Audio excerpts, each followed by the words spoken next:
Hey guys, it's Shae here from The Natural Lifestyles, Inner Game Coach Extraordinaire. Today, this video comes to you from Bali, Indonesia. This video, I wanted to address a very important theme, and I wanted to give you some introductions to meditation practice. The theme I wanted to start to talk about was the theme of dealing with a restless mind, dealing with the nature of your mind.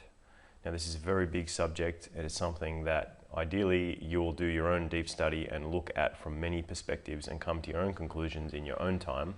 And ideally you'll also receive the assistance and help from people along the way through different resources, through books and audios and videos, and hopefully face-to-face real-world teachers that can take you to the depth of what it really means to deal with your restless mind, and more importantly to reveal the nature of your liberated mind. The idea that I wanted to talk about was how we lose ourselves in a world of expectation, how we lose ourselves in a world of attachment. Now, this is an age-old problem that human beings have been dealing with. How do we experience peace? How do we experience happiness? How do we experience the goodness of what it means to be alive? How do we not struggle? How do we not suffer? Now, there's many approaches to the answer to that question. From one perspective, especially in our modern context, we're often given the solution that we should seek fulfillment through things like success, through money, through the adoration and affection of others, through looking good and validation, and things like social media and the focus on money and success as being the be-all and end-all of someone's worth tend to perpetuate and amplify this as a reality. Now, that's only one view of success, and I would say it's a limited view of success. It has its place, being in the world, being a person of the world and taking action and creating things and achieving things is part of being a human being, but is by no means the definition of what it means to be a human being. It should not be the only value that you operate from in terms of your sense of self-worth. And as a matter of fact, there is something that is completely different to understanding yourself in terms of your self-worth, which is the mind of peace, or the mind of liberation, or the mind of awareness, or the mind of wholeness. So the condition that we have that's a problem is the fact that we come into the world and we don't know who we are. We wish that we knew who we are, and it's very painful because we don't know who we are. All we know is that we're dealing with a set of circumstances that have been given to us, and we're dealing with whatever programming has come with that existence. So we're born, we're exposed to our parents, we're exposed to our society, we're exposed to symbols and language and beliefs and all the things that are constructed in our culture to help us find our place and know who we are and know how to operate and get the things that we need out of the world. Now, from some level, that's pretty cool because it gives us a sense of orientation, gives us a sense of place in that existing construct. The challenge is that that construct that we've been given oftentimes is a construct that's based on the need to survive in a competitive environment based on lack, based on hierarchy, based on fear, based on the assumption that something's not fundamentally okay and therefore we need to strive and achieve and succeed to be okay. Now, this creates a fundamental existential trauma inside of us. From a young age, we don't know the difference. We don't know what's going on. All we know is that we've come into the world and we just want to be seen, we want to be loved, we want to be acknowledged, we want to be understood for who we are and why we're here. We just want to be part of the experience of life. And if you look at, a healthy, well-balanced child, you'll see that they live from a place of joy, a place of expression, a place of spontaneity, a place of wholeness. The underlying assumption of a 2-year-old or a 3-year-old is that everybody's basically at the same big party and they just want to connect and learn and understand what's going on. Somewhere along the line, at our early age, we start to receive messages that we need to behave a certain way. We need to be a certain way for us to be acceptable, for us to fit in, for us to be acknowledged as part of the group. So we basically need socialization. We need conditioning to fit into the construct of what we are in the world and how we operate according to our family structure and our social structure and our, our age group and generation and all those things. Now that sets up an interesting thing, because fundamentally we want to be seen and understood and loved for who we are. We want to know ourselves as connected. We want to know ourselves as whole. We want to know ourselves as at peace with things. But at the same time, we're not receiving the reflections of that oftentimes. This is a generalization, but oftentimes we're not receiving the messages and the support and the nourishment and the acknowledgement that we are perfect, basically, that we are whole, that we are worthy, that we are lovable, and that we receive love on a consistent basis. Now there needs to be a distinction that's made here between the way somebody behaves, or the way a child behaves, and loving the child, or allowing the child to still be fully accepted. What happens is a primal strategy of parenting, I guess, on some level, is that when the child misbehaves, there's a withdrawal of love, or a withdrawal of acknowledgement, or a withdrawal of acceptance. And on a base level, that's a very threatening thing to do to a young child, because all the child feels is that I've done something bad, and then they start to feel guilty because their sense of love has been removed, their sense of self-worth has been removed. And that tends to put children into a place where they will try to rectify that behavior by being good, by doing the right thing, because of course they want the affection, they want the love, they want the support, they want the good things that come with being loved and supported and held within a loving context. Now, if the child is repeatedly taken through a situation where love and acceptance has been removed as a result of behavior, then the child starts to learn at a young age that I need to be better to be okay.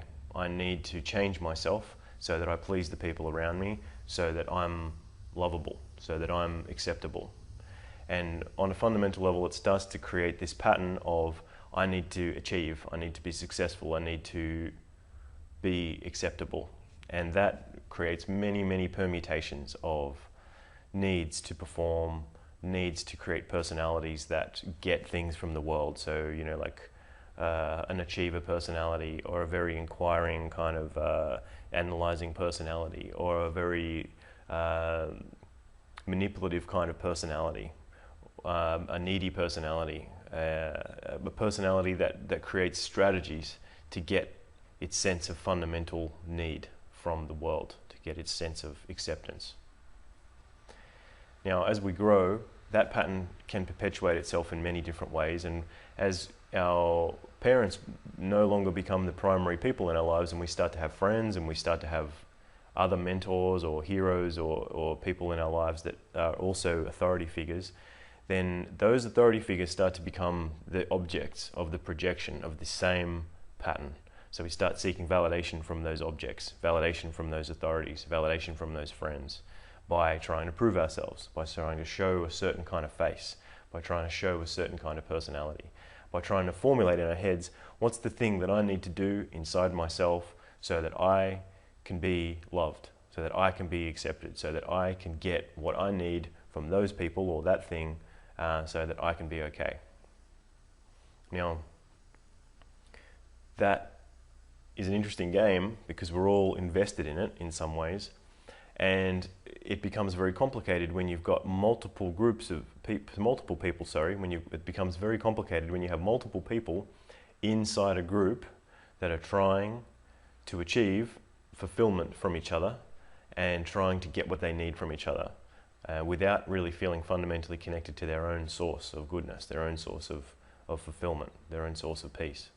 Because then you end up with this thing of building hierarchies and control games and this kind of butting of egos, butting of senses of self, butting of personalities, for people fighting to feel comfortable, people fighting to feel okay in their sense of pride and their sense of fulfillment, their sense of happiness in their place in the world.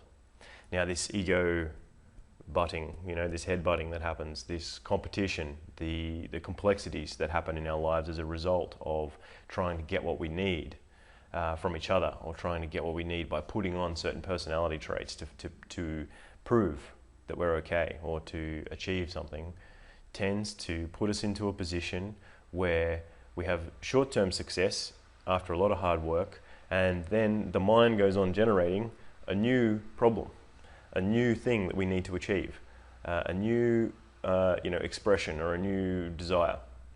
Now that all happens from the fundamental reason that the mind is restless, the mind is unsatisfied, the mind has lost its sense of peace and wholeness within itself. It doesn't understand itself, and therefore it's trying to understand the world through manipulating and rearranging and changing and fixing. And this is the state of the world that we have today. Many people, whole societies, running around like crazy monkeys, trying to achieve their happiness by constantly manipulating everything, by constantly working very hard to try and get somewhere, by investing in images and ideas and expressions that are essentially coming from the fundamental place that something's not okay. They're not okay, the world's not okay, it's not fundamentally good enough, they can do better, they should do better, it's not how it should be. These kinds of fundamental beliefs and orientations. And that creates a consensus. And what I mean by consensus, it means it creates group agreements of people coming together to start to try and solve these problems on these different scales that, in some sense, will never be solved on these levels. We will never fulfill ourselves on a fundamental internal level by trying to fix outside of ourselves, by trying to rearrange the world to be comfortable, by trying to tell others to behave differently. And we see all this madness in the world. We see all this political correctness, we see a lot of domination, we see a lot of vying for authority and opinions, and people are trying to really get their sense of self validated. They're trying to just feel comfortable inside themselves, because underneath all of that is just a sense of dissatisfaction, a sense of dis-ease, and a sense of distortion that's very uncomfortable for us to sit with as human beings. And on some levels, it's because it is a taboo, it's because it's ugly, it's because it's uncomfortable, because it's dark to see our pain, to see our trauma, and to see on a fundamental level that we are at the odds of life in some ways, that life is a chaotic process, and that it's painful, and it's chaotic, and it's dangerous, and we're dealing with a lot of things. And that also comes from tens of thousands, probably hundreds of thousands of biological programming in ourselves as well. We live in a state now in our current times, especially for people that have access to things like technology and money and some levels of basic life support systems without needing to worry about getting eaten or killed or whatever. We live in a time where we've been graced with enough peace and enough space to actually start to think about ideas like independence, think about ideas like the fulfillment of our feelings, or even higher than that, the fulfillment of our sense of actualization, the fulfillment of our sense of really bringing a gift to the world. And in the scale of humanness, in the scale of history, this is a very, very short time that we've been able to do this. Maybe the last few generations, if that, and probably even just the last 2 generations, or this primary generation. So we're seeing the increased capacity of individuals to express and explore their nature, and to really seek and find what they really want to be and who they really are in the nature of the world. But the fundamental thing that we're up against is the fact that we've got, like I said, tens of thousands, if not hundreds of thousands of years of biological programming that was based on survival in very dangerous, very chaotic, predatory, dangerous environments that were constantly at odds with our existence. The fact that a snake could come and eat us in the night, or that we could get eaten by some kind of large cat, or that a large reptile could take us when we're swimming in the water, or all these things. And we have a lot of very deep genetic memories of these experiences, because part of us is part of this long stream of consciousness and evolution on this planet that's interrelated with many, many different species. And we hold the memories and the understanding and the wisdom of that past, that biological nature inside of ourselves. And it's something that people often find very challenging to deal with. And it's something because of evolutions in our thought, in our history as well. Periods in history where we wanted to see ourselves as modern. We wanted to see ourselves as separate from nature. We wanted to define ourselves as special. We wanted to see humans as something that was non-animal. So to do that, we started to build ideas and philosophies and things based on the idea that we were not animals. We were not at the whims of our biology. We were not, these creatures of darkness. More so, we were, had these ideals of being transcendental beings, or having a higher sense of connection to this divinity, or this higher sense of meaning and purpose that allowed us to be separate from nature, and therefore also have right to power, or right over nature, or the right to have an opinion, to mess with things, to mess with nature. Now that's an interesting part of our evolutionary process as humans, as the philosophies and things, but those ideas of pushing ourselves out of nature and creating dominion over nature and creating separation from nature have served us to a degree, because they've helped us to create more contained and safer environments, and we've ended up with these great side effects, like we have extended lifespans and technology and more comfort in our lifestyles, and all these conveniences and things that we have. Simultaneously though, it's also separated us from acknowledging and being grounded in the fact that we are biological beings, that we are part of that stream of animals, and that we are largely driven by a lot of biological structures, a lot of chemicals, a lot of desires and needs that come from, the deep parts of our hindbrains, our reptile brains, our mammal brains. Now, there's nothing necessarily wrong with this stuff. It's part of us, and we need to understand how it works, and we need to sit with it, basically, and to observe it and learn how to understand it. The interesting thing is that we do have higher brains. We do have creativity. We do have the ability to change and reprogram and manipulate our consciousness through consciousness reflected back on itself, due to the fact that we have been gifted with these higher cerebral aspects, these higher cerebral cortexes, and the functions of these new brains that we have. And once again, in history, it's a very short amount of time that we have access to these faculties. So we're still learning to use and understand this technology, still learning to really place priority and order inside of these different layers of our consciousness.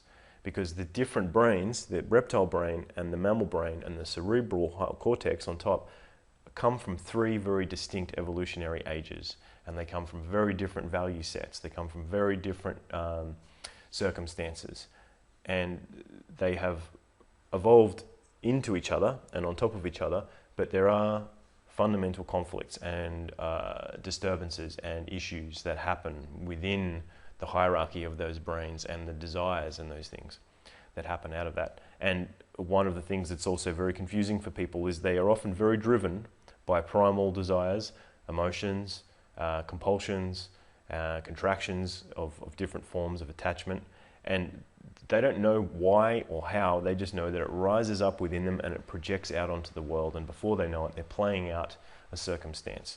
They're playing out a role, they're playing out a behavior, and they may not even be aware that they're doing it, they're just doing it, and they are in reaction to it. They're at the effect of those faculties. Now, the side effect of that also is that they project onto people. We can't help it sometimes. We project onto people. We turn other people into the characters of our delusions. We force other people into roles that aren't necessarily even their roles, but we're doing it because we need the fulfillment of our programming. We need the fulfillment of our beliefs.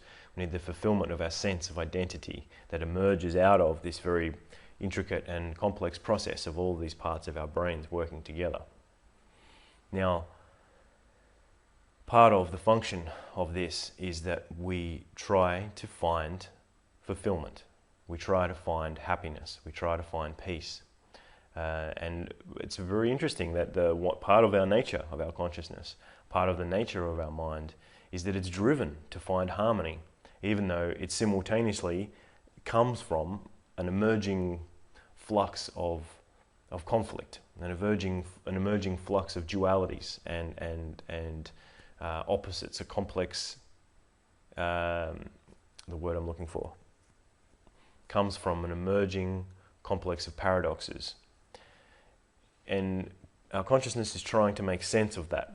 And the compulsion is to attach to one polarity and deny another polarity, and to try and move towards an ideal condition. and to try and deny another condition. And because we make meaning out of the world through our perception. And the way in which we make meaning out of the world through our perception is primarily through our senses. That's the first layer. And that's a very important layer.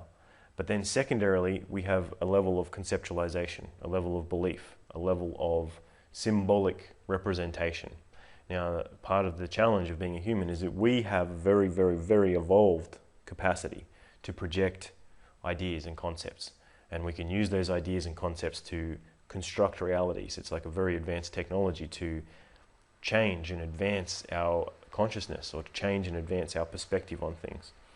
But what becomes an addiction is we start to become higher, deeper and deeper, and more stuck in those levels of conceptualization, abstractions on top of abstractions. And we start to lose contact with our sensory reality. We start to lose contact with the direct relationship of meaning that comes from just being in reality, being comfortable in the fact that we're alive, and coming to peace with what that really means, coming to peace with the full range of our experience. And because of our modern day society that provides us with many, many distractions, we've got all these wonderful junk foods, all these wonderful technologies, all this constant stimulus, all these opportunities about who we can become and what we can look like and how we can express ourselves and all the different roles we want to fulfill in our lives. And all of those things, in some sense, are beautiful expressions of our power. They're beautiful expressions of our capacity to create and to do things in the world. But simultaneously, they are distractions from being with reality. The simple function is when we project onto something with a desire to try and feel happiness from it, and we create a symbol out of that thing, and we desire that to be happy, we desire that to be fulfilled, we desire that to be okay. We invest a part of ourselves in that. We invest emotion, we invest thought, and we invest identity into that. Now, when we achieve the goal, when we achieve the fulfillment, when we have the projection that we desire, then we get to fulfill a sense of achievement, a sense of success. We have dopamine release, we have increasing confidence. Often if we do it in a certain way that receives the validation and the support of others around us, then we get really big hits of fulfillment and superiority. The challenge happens when we project and we invest into things and they don't turn out the way we wish for whatever reason. Either they just don't show up at all and we're left with an empty shell of an expectation that was left without fulfillment. And then we get to experience a crisis of why? Why did this happen? And we don't really have that many choices of understanding why that happened. We can look at it in terms of, was there something that I did wrong in the sequence, and maybe I can improve that to get better results next time. Maybe I can learn more skills, maybe I can use more resources, maybe I need more energy or more time, maybe circumstances need to be manipulated in some way to achieve an outcome. That could be true. We can look at ourselves and say, well, maybe I wasn't the right person, or maybe I wasn't ready, or maybe I didn't do the right thing at the right time, so therefore there was something wrong with me and maybe I need to adjust that. Or we can also be at the whims of many forces and conditions that are far beyond our ability to comprehend. Because the truth is, we are immersed in an ocean of complex systems that are working on us, and we're part of them all the time. We are under the influence of many, many different things. So we can't really choose about how the socioeconomic conditions of the planet are going to be tomorrow. We can't choose what the weather's going to be like. We can't choose whether somebody's going to like us or not. We can't choose how well received our ideas might be in a group of people. And we can try and improve those conditions in various ways. We can do our part to change our meanings and to realign our orientation and resources so that we can get the best possible opportunities. But oftentimes it's beyond our control and we don't know why things happen. So when we go towards trying to achieve something and we don't get the fulfillment, we're often left with a sense of, I don't really know why. And then we have to go on a search to either resolve that and try and find the skills to resolve that, or to come to peace with our position in that, or to just recognize that it's beyond our control and there's nothing we can do about it, and we have some level of acceptance. Now that sets us up for starting to have an analytical process, a desire to pull things apart and try to change and try to perfect and try to constantly make ourselves comfortable in the situation, because we're projecting and trying to manage our investments. We're projecting our sense of self, we're projecting our expectations. We're trying to manage these investments and make sure that they're fulfilling investments, they're winning investments. And we're afraid they're going to be failed investments. We're afraid when we lose out on our investments. So therefore we simultaneously try to protect ourselves from those things. So it's a conundrum that we find ourselves in, where we're partially trying to open and express ourselves to the world with power, with confidence, with ability, with skill, and go out and do things in the world. And we're partially trying to close ourselves and protect ourselves and negotiate the scary things that are coming at us from various things, scary thoughts, scary feelings, scary conditions that might have a negative impact on us. And they do, they're very real things. I'm not here to say that this is all in your head, and therefore if you you be at peace with everything, then therefore you're never going to experience challenges in your life, or all the problems of the world are going to disappear. Because harsh realities happen, and they're very painful when they happen, and they're very real when you're experiencing them. It's not easy to deal with difficult experiences. I've had many myself, I've witnessed many, and in some sense, what is very important in that part of the process is a sense of compassion for yourself and this experience that you're having, a sense of empathy for yourself and others around you that are having the difficulty of life and coming to terms with the difficulty of life. In times gone past, it was much more necessary or much more expected and normal for us to have empathy and connection to the world, because we didn't have that much of a choice.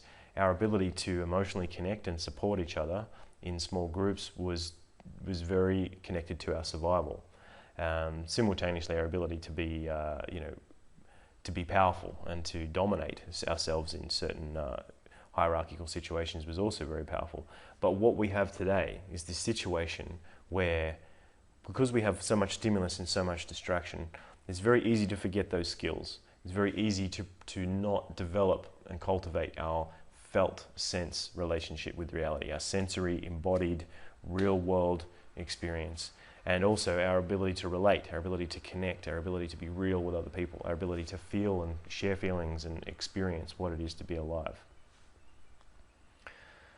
So we're dealing with expectations. They're painful things, and we need to come back to some level of peace so that we can deal with this restless mind. Because part of this journey of life is knowing how to work with this restless mind, because it's not going away, unfortunately. A lot of people want to try and solve this restless mind. And you think of things like the pharmaceutical industry that's supplying people with a lot of antidepressants. Or you think of a lot of people who, and I speak from my experiences, but a lot of people who self-medicate with things like drugs or alcohol, or even things like porn and TV, junk food, many distractions, even self-help, consuming massive amounts of information or distracting yourself with many things, because on a fundamental level there's a sense of restlessness, there's a sense of discomfort, there's a sense of, oh, I don't feel okay and I don't like this feeling, and therefore I need to go and do something, I need to move, I need to do whatever I need to do, feed myself, I need to ejaculate, I need to lay around and watch mindless TV or whatever it is. So it's the sense of uncomfortableness that's driving this whole process. It's the restless mind. And like I said, the restless mind's not going anywhere. It's part of us. It's the fruit of many generations of pain and suffering and desire and need and compulsion and all of these things. And it's a brilliant tool. The restless mind, the powerful mind, is a very useful tool, but it's a terrible master. If we live in that mind and it pushes and pulls us, and it pulls us into these essentially trances of thoughts, trances of feelings, trances of identification, and we get lost in those worlds.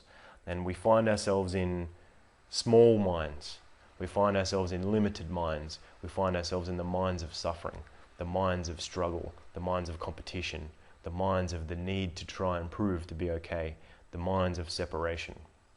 So how do we move ourselves to the mind of liberation? How do we move ourselves to a mind of peace? How do we deal with this fundamental conundrum?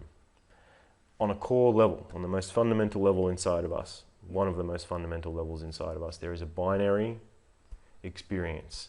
And we, as the consciousness that has the experience, or that we as the consciousness that is occupying the choice of the binary experience, has to work out, do we invest in one side of the binary, which is that everything's not okay, I'm restless, I'm broken, I'm separate, I need to prove myself, I need to be okay, there's something wrong with me, I'm whatever I am, I'm not good enough on some fundamental level? Or do we start to invest in and become aware of the fact that we are whole, that everything's basically okay, that it is what it is, and it's more or less out of our control? And on deeper, more fundamental levels, which we don't need to get into right now, you don't even actually exist. There is just a process, and you're the virtue and the result of this process. And when you get out of your own way and you allow your illusions to rest, then all of a sudden there is a very spacious, fluid, transformative, dynamic, genius consciousness, genius mind, the mind of wisdom, the mind of the philosopher, the mind of the magician, the mind of the mystic, the mind of the truth seeker, the mind of that which is bringing you home constantly, the mind of the perfect mathematical algorithm that is in harmony with the mathematical algorithm of the universe, the mind of unity.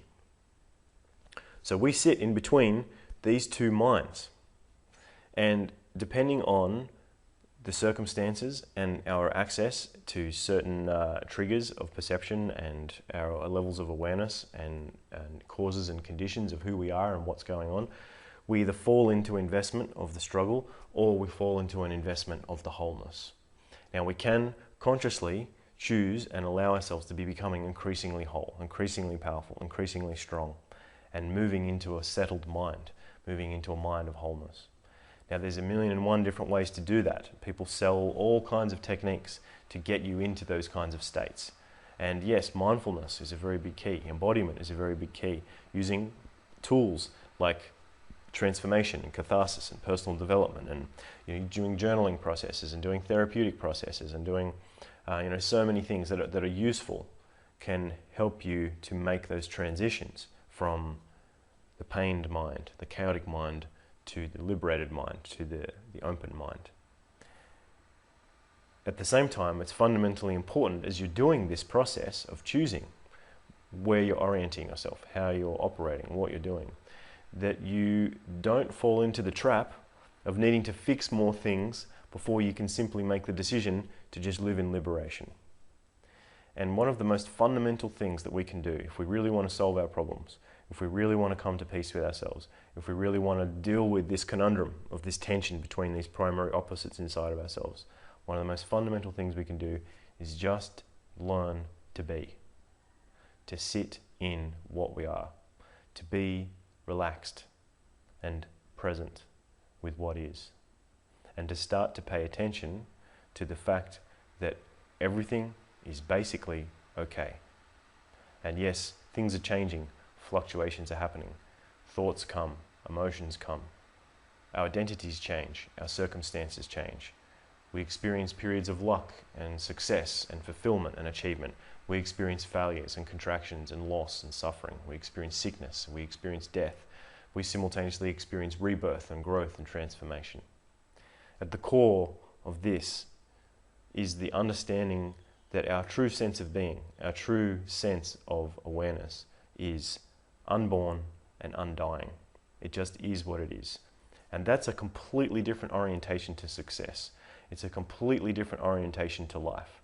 It changes the whole game of how you approach society, of how you deal with people, of how you negotiate with yourself, of how you believe in what's really going on. Because all of a sudden, all the carrots and all the sticks that have been put around you in your life start to become more and more meaningless. And the energy and expectations that you'd invested in them, or that had been invested in them by other people on your behalf, in a way, when other people keep reinforcing these things and telling you that's the way it is, the energy of those things starts to come back to you. You start to realize that you are an independent, powerful chooser of your own reality. You are the witness. You are the I that is the core awareness. And you start to recognize as you are this I, this truth, this power inside yourself, this wiseness, this wisdom of being, that you simultaneously have will. You have the will to create. You have the will to choose. You have the will of which of these minds do you really want to invest in? Which of these minds do you really want to live in? Which of these minds do you wish to dominate your awareness? Now keep in mind, we can't have always one mind. We can't just always live in liberated mind unless we're enlightened. And if you get to that stage, then awesome, then you can teach me something. But we can invest in a consistent basis, in disciplined basis, and we can do the practice of investing in that mind. And sometimes we need to even just give up the hope that we're even going to get anywhere, which sounds like a strange thing, but it's like this strange twist of fate when you realize that you are the unborn and the undying, yet you are choosing. But the only true thing that you can fundamentally choose is your position. Do you choose to know yourself as a being of suffering and neediness and the constant compulsive desires to fix everything in yourself? Or do you choose to know yourself as that which truly is, that which is at peace, that which is whole, that which is part of the majesty of this whole experience? And then you can still get on with life. You can still create. You can still be who you need to be. You can still do the things you need to do from this place of wisdom. But the difference is that the underlying tone of your experience, the underlying nature of your ability to relate, the underlying fundamental sense of being is wholeness. It's liberation. It's happiness. It's wordless, really. It has no form. It just is. And there will be many beautiful side effects of that.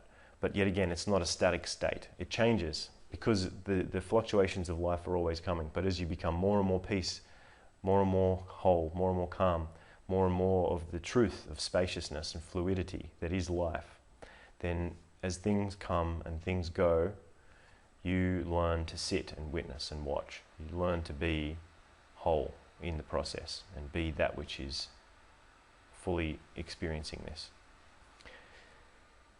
This is very interesting and very powerful when it comes to your ability to act in the world. Because if you think about this, if you can get back to a fundamental place inside yourself where the power of other people doesn't hold fear anymore, the power of circumstances doesn't hold fear anymore, where the expectations of you being received in a certain way, or the expectations of you getting a certain result, or the expectations of things happening the way they need to happen or should happen, if that's dissolved, or at least you've detached from them so it's not personal, and then all that's left is it's just you having an experience, and you just have joy in the experience, you have peace in the experience, you have neutrality in the experience, and you just roll with what is. So I'm feeling pretty average now. Okay. I'm feeling excited now. Okay. This person really likes me now. Okay. This person really doesn't like me now. Okay.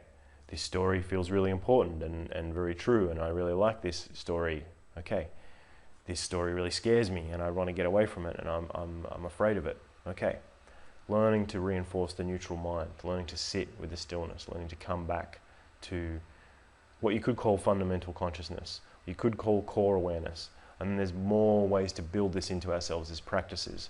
And if you look at the traditions like yoga, you look at traditions of Tantra, which is a form of yoga, mysticism, a lot of embodied practices, even good prayer work, good self-introspection work is about bringing the consciousness and awareness into itself to unfold back out into the process of who we are, so that we can see and experience what we truly are from the depth of our pure mind, our true mind.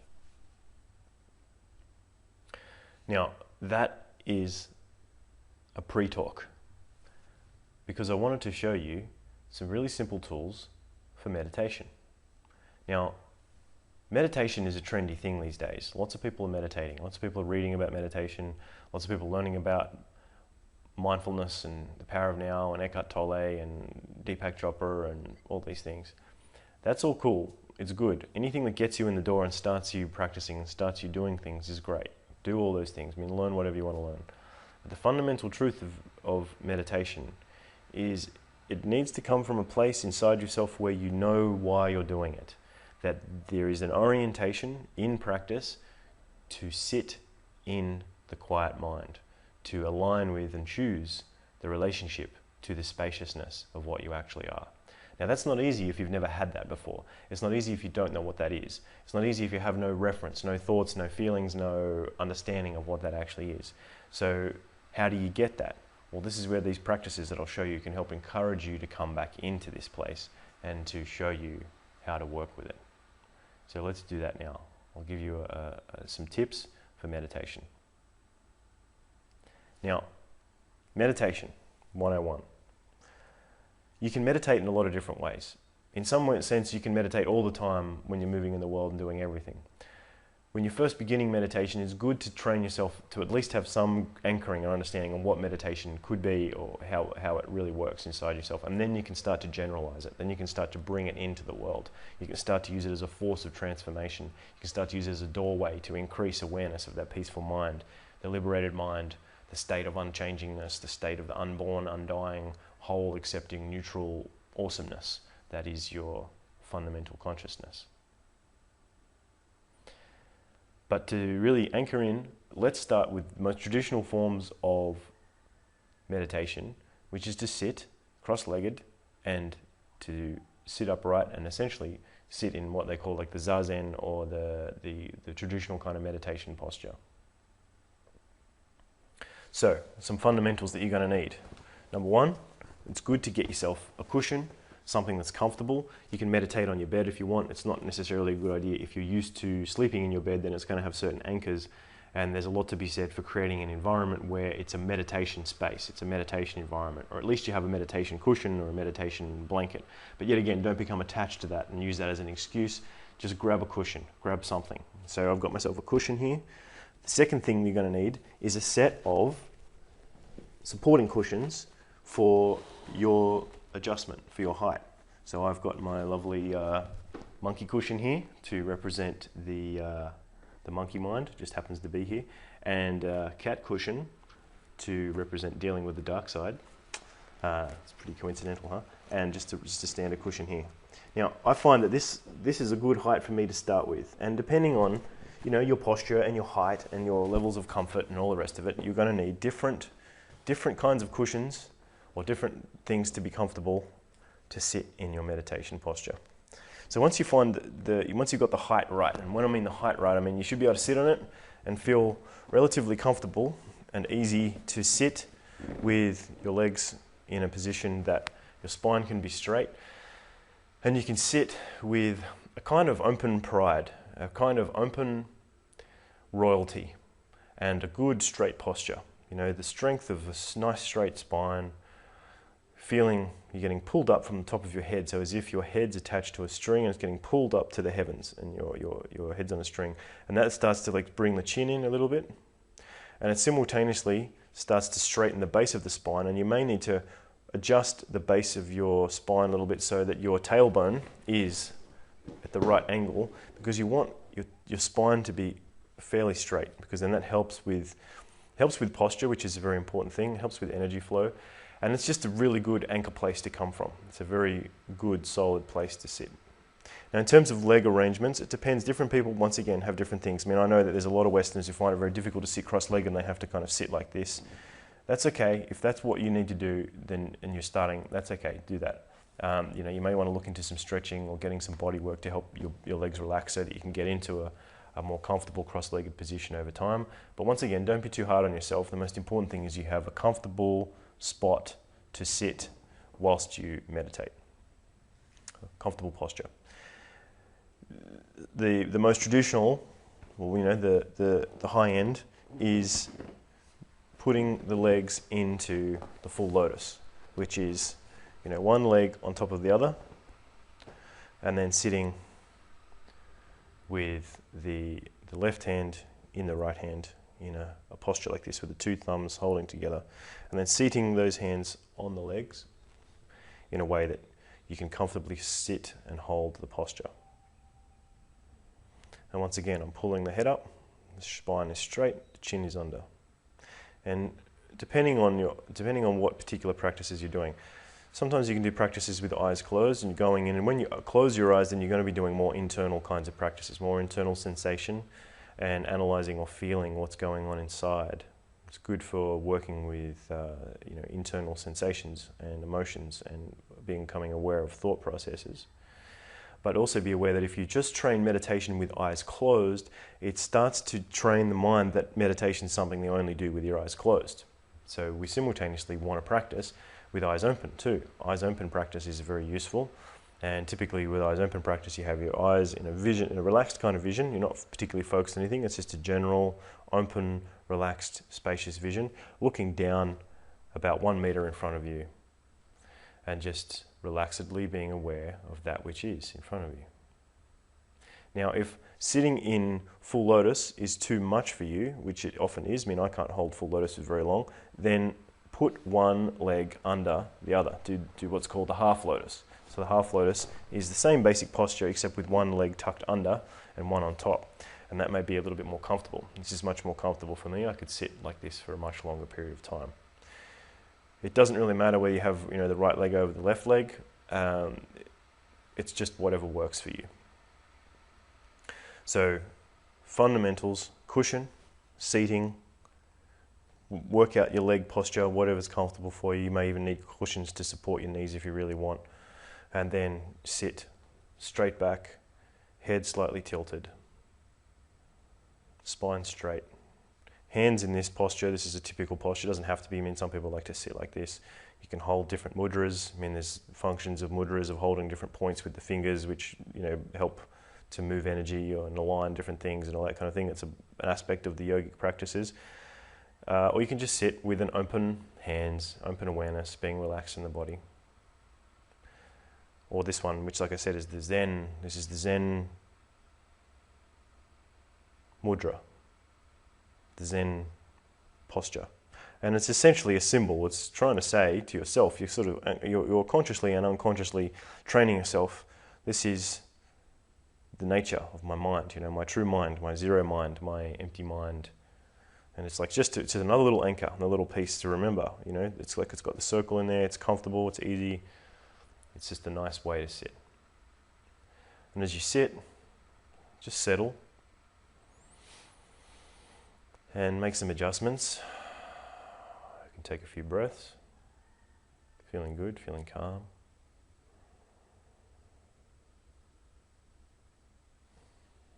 One of the first things to bring attention to is breath, feeling the breath. Now, breath's one of the most important and powerful gateways for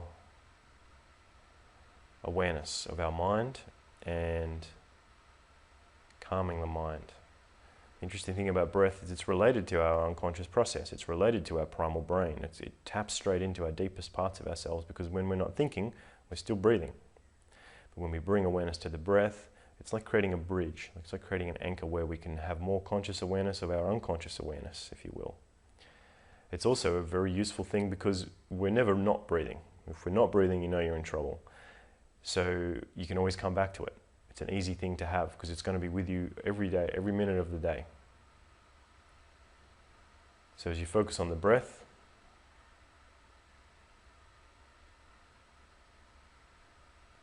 focus on making the breath smooth.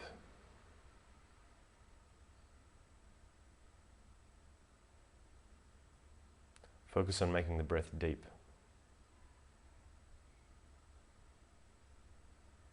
And focus on making the breath quiet. So if I use my hand to represent the breath, kind of breathing in,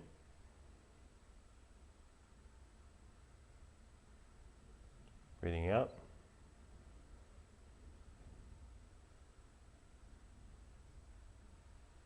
breathing in,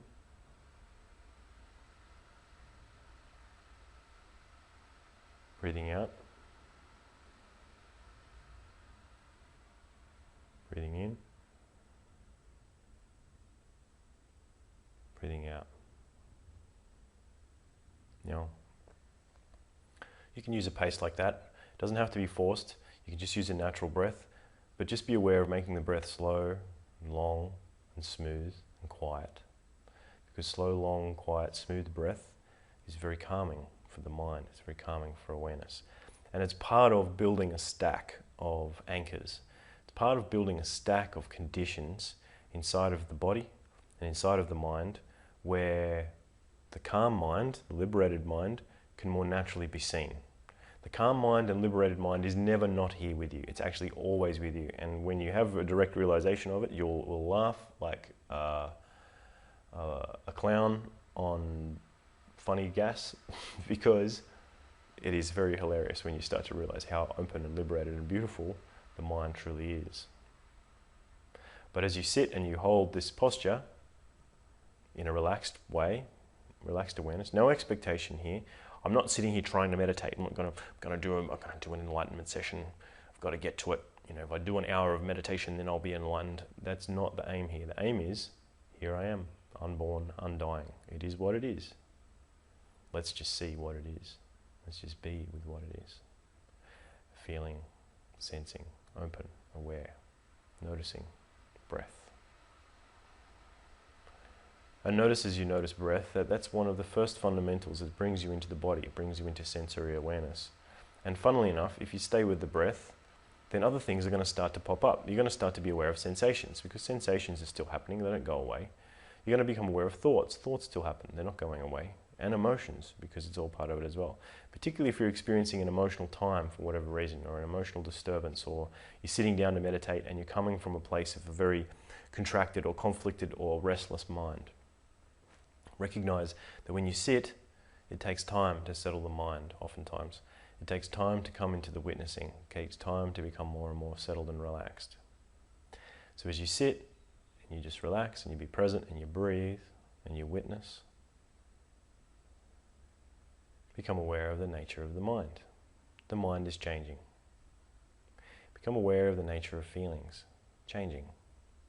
Become aware of the nature of your perception, changing. Become aware of everything, the environment, changing. Everything's always changing. And sit in the change from a position of unchanging awareness, unchanging spaciousness, unchanging, undifferentiated nothingness, wholeness. And don't even hold on to those concepts. Don't even try to get there. Just simply be with them. Observe. And when you are in them, you will know them directly because they are there. And it's not actually that hard to achieve. It's just simply looking and being and seeing. Now, one way that we can do this, to get into a very deep state of awareness very quickly, is we can build the stack of our awareness on top of itself. So we start with the body. What is my body doing? Let's check. Feel the body. Do I have a body? Yes, I do. How do I know I have a body? I can feel it. What is my body feeling? Temperature. Sensation of pressure, of gravity. You know, the alignment of my posture. I can make adjustments and things. Breathing. Sound. Smell. Taste. Senses. Sensory input coming in to the body. And just sit with the body and become friends with it, hang out with it. You may even dedicate whole sessions of meditation just in body awareness. Once again, use the breath if you want, because what a great way to come into the body and be present of the body. And then become aware of mental function. What is the mind doing?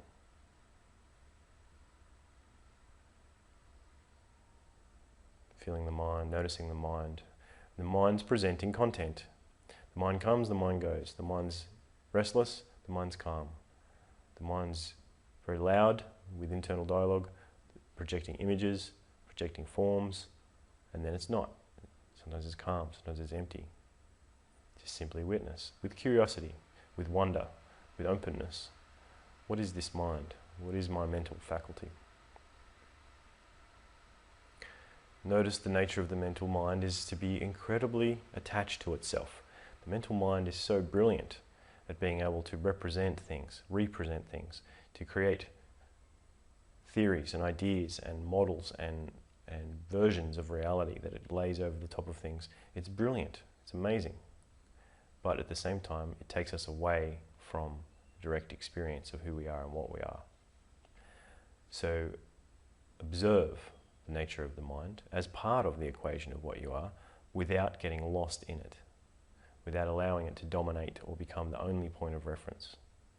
Instead, witness, through the body, as the body, the mind, minding, changing, talking to you, creating images, creating symbols, comparing things, modeling things. All the things it's doing is hang out with the mind. And sometimes the mind goes on tirades, sometimes the mind's very busy. It's telling itself stories, it's creating comparisons, it's very, very attached to certain things. Great, that's what we're here for. We're here to hang out with the faculties of our own self-awareness and notice the nature of our nature, the nature of our being. The mind is minding, changing.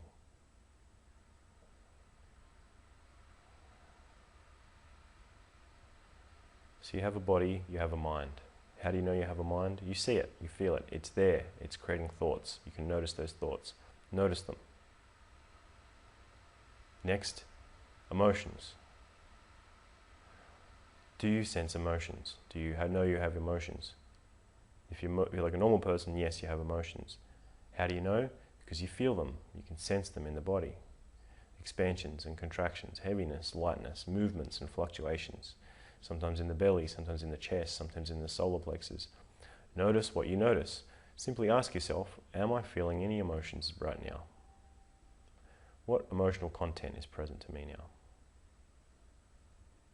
Sometimes it's very calm, sometimes it's very relaxed, sometimes there's nothing there. Beautiful. Because once again, that's what we're here for, right? We're here to touch base. And I found this is one of the most fundamentally powerful ways to drop straight into a very deep, calm mind, is just feel the body, notice it, without expectation, without desire, without need, just be with the body. Notice the mind without expectation, without desire, without need, be with the mind. Notice emotions without desire, without expectation, be with the emotions, and just witness that which is witnessing. Witness that which is taking place, the content of the physical body, the mental process, and the emotional being.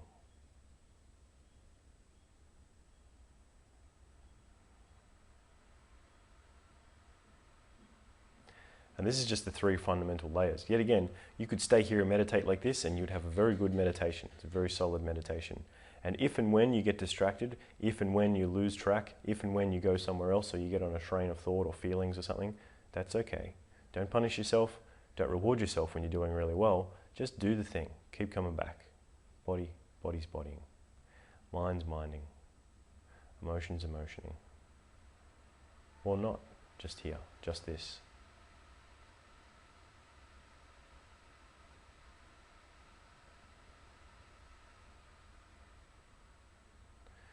Now, as we want to go deeper into the mind, and this will be revealed in its own time anyway, but because we want to accelerate this process, or we want to see what we can see and really direct the mind into itself, or direct the awareness into itself, I should say, direct the awareness into its true form and true nature, so of the stillness of the liberated mind.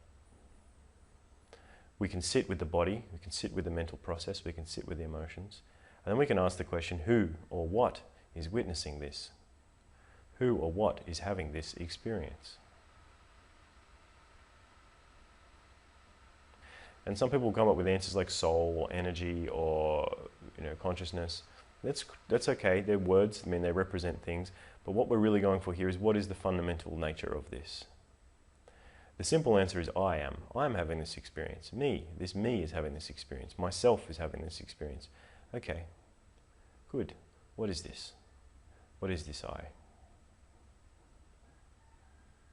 What is this self? What is this me?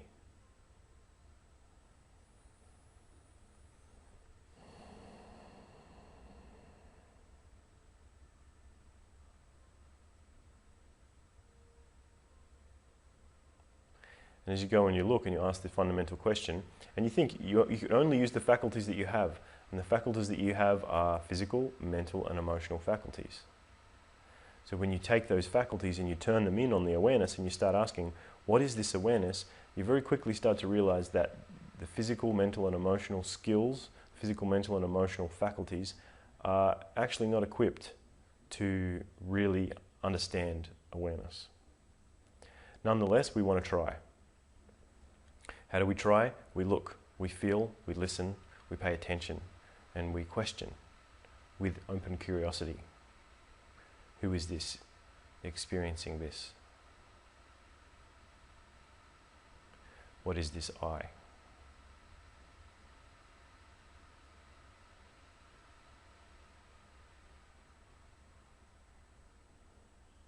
What is the nature of this I?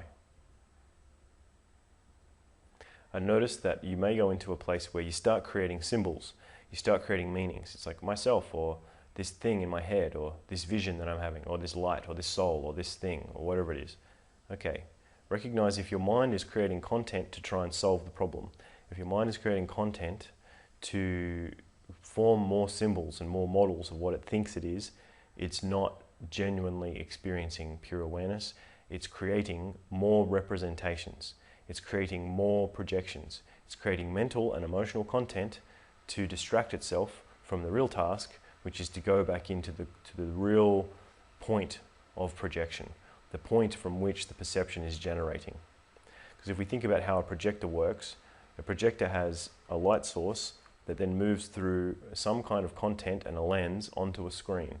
And the way that we experience the world normally through our senses is we engaged with the content on the screen, and that's what we're so enthralled with.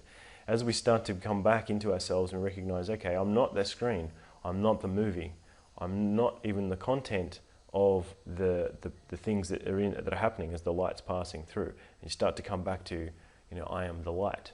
And maybe even deeper than that, because that's just a metaphor, but what is that? What is deeper than the light? What is behind the light? And maybe you'll even get to the point where you'll dissolve back into just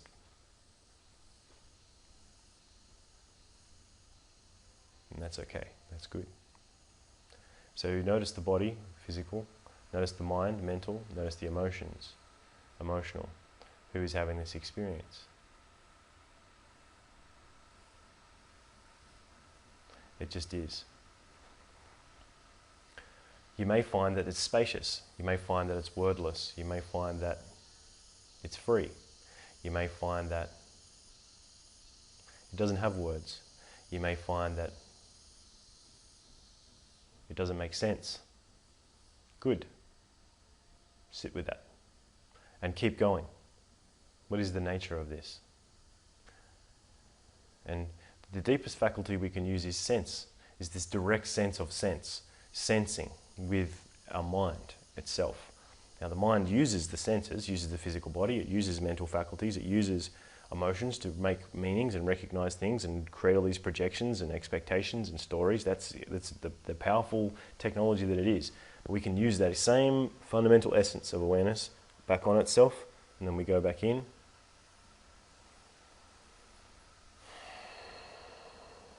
And we just hang out with the quietness, with the quiet mind. And every time we hang out with the quiet mind, we know ourselves as the quiet mind. We start to become more at one with the quiet mind. And we start to give ourselves permission to be the quiet mind. Now the conundrum happens is that as the conflicted mind comes online and says, yeah, but, what if? I don't know about this, I'm not sure. This is uncomfortable, this is weird. Where am I going to go? What are you doing here? I'm not just going to sit around like a vegetable for the rest of my life. This is pointless. This is stupid. This is a waste of time. This isn't getting me anything. I don't get any magic powers from this. I don't get any results from this. Why would I want to do this? Only idiots do this. This is for weird hippies. All this stuff. All the things that our mind creates to try and protect itself from letting go of its restlessness. And fundamentally, it's just restlessness. It's just the desire to contract and grab and feel okay about the fact that we live in a chaotic world that fundamentally is beyond our comprehension. It's beyond our capacity to really have control over it, but we wish we could. If we could only have control over it, then we could calm down, then we could have peace, then we could be okay. But think about it, look at it. How much of your desire for control has really yielded happiness in your life? How much of your need for satisfaction in expectations outside of yourself has really brought you fundamental happiness over a consistent period of time? If you have done something in the world that's brought you lasting, sustaining happiness in an unchanging way, then sell it to the world and make $1 bazillion. The truth is, it's constantly changing. We'll never be satisfied. And part of the way that this consumer capitalist world that we live in thrives on is the fact that there's constant stimulation. It knows we've got a monkey mind. It thrives on the fact that we're restless. It's constantly, it's like, you need a sweet drink right now. You need to watch TV right now. Maybe you should watch some porn. Maybe you should play a video game. Maybe you should go and buy a car. Maybe you should go and work hard to succeed and be validated by other people. Maybe you should go and get a qualification in something that you need to get. Maybe you should, wear these clothes because they look good. So many things to always do because the restless mind's like, that's what's going to do it. That's going to give me that. Stop, please. Stop. Come back. Sit. Sit with the restlessness. Don't move. Don't move. Just be with it. Hang out with it. Breathe. Without desire, without need. Just witness. My body. My mind. My emotions. Just this. Just this. What is this? It is what it is. But that's not good enough. Who's watching that? Who sees that? What is that? What is that happening within? More of this.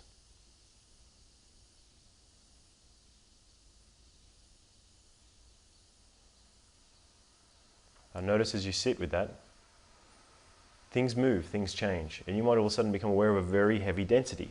Who knows? You might become very liberated. You might have a very, like a very spacious sense of calm and peace and expandedness and feel fantastic. Great. Don't get attached. Don't make a big deal out of either side of the equation. Just be with what is. Do the practice. Come back, do the practice. Because you think, what are you learning? You're learning to not be a monkey that's trying to chase the carrot and run away from the stick. Instead, you're learning to be the mind of wisdom. You're learning to see that yes, carrot and stick are part of the equation, but neither carrot nor stick are really the answer. And that there is a third mind, a third position, a more expanded position of just neutral awareness, encompassing both opposites and also unifying into wholeness and absolving the dysfunction, absolving the conflict, allowing separation to dissolve, allowing the need for attachment to dissolve. And then there just is. On a fundamental level, the simple thing is, it's just here, now, having the experience. It's not sexy. It's just the naked truth. This is it. This is it. Sometimes it's flashy, sometimes it's exciting, sometimes it is sexy, sometimes it's magical, sometimes it's enthralling, sometimes it's dramatic, sometimes it's dumb, sometimes it's ugly, sometimes it's stupid, sometimes it's embarrassing, sometimes it's painful, sometimes it's horrific. At the same time, this, just this, be here now. Physical, mental, emotional. Who is watching? Just this. I am. This I am that I am. This I. This.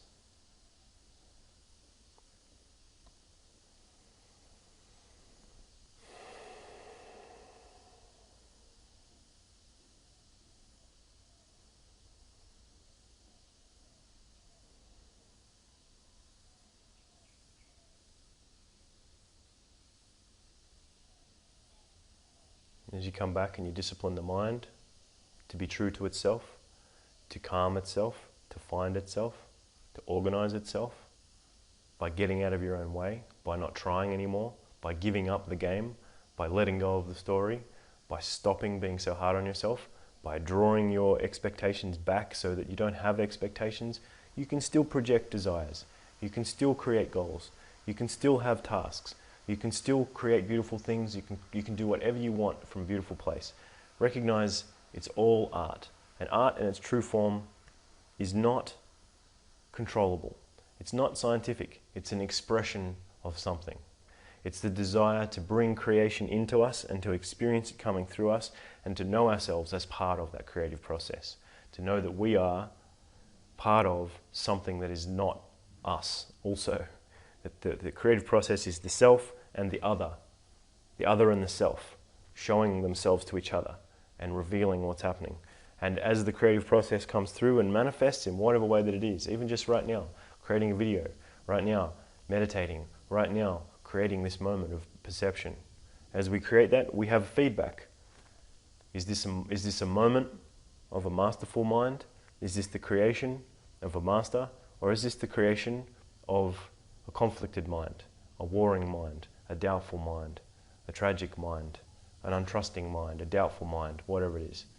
And whatever it is, accept it for what it is, and then masterfully come back to the practice. Deepen the practice. Learn to be more artful in your techniques. Learn to understand this. When you look at mystical teachings and philosophies and sciences to try and understand the human nature and the mind, they're so big. I mean, hundreds of thousands of techniques. I mean, probably zillions of words and reports and studies and countless individuals that have dedicated their lives to this and understanding it. It's all the work. We're all doing the work. So do the work. Do the work by being here, by living your life, coming back into your senses, being alive, being real, meditating inside yourself. So there we have it. Do the practice. Be the liberated mind. Make your path easier. Thanks for watching the video. It was a lot longer than I expected. If you're interested in learning more about what I do, you can go to innergamelifecoaching.com and check out my other materials or sign up for a coaching program. I also have some great audios that are worth getting your hands on and a great massage product, which is really good for learning to be a more sensual and seductive man.